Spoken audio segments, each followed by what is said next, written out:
Aluan nemitatia ifujazu wandrezei namuniaino amin'ny tanindrazana dia madame présidente Christine Razamasoa anao vavaka foy.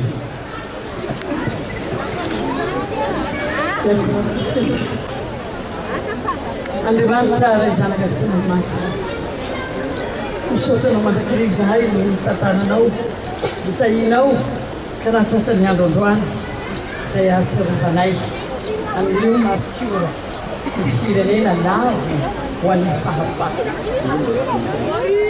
Misaotra anao koa satria mbola afaka manatitra ny zana feheza amboninkazo ny fampantsirovana ary koa ampirehetra manakariva sy ny redareda iavo fitiavaka ny azy mangataka aminao azy manatrika feno fotoana ary ny voninahitra teo anao rery ihany ary ty tanindroazy ray malalina ty dia mbola batahako aminao tompo ny tantanao azy ka batena Madagasikara ho anao Kristy ary ny malagasy dia mbola anao ihany koa ary anao Kristy ho andraoka rehetra dia mandafo amelany ekay fitranonao masina dia momba ny tsirairay avy amin'ny anaranao Jesosy Kristy tomponay.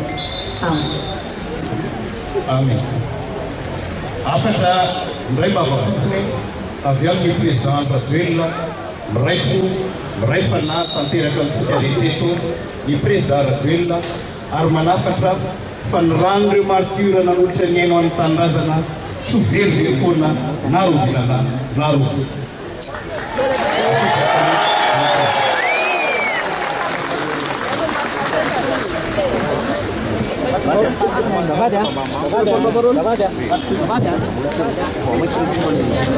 Zero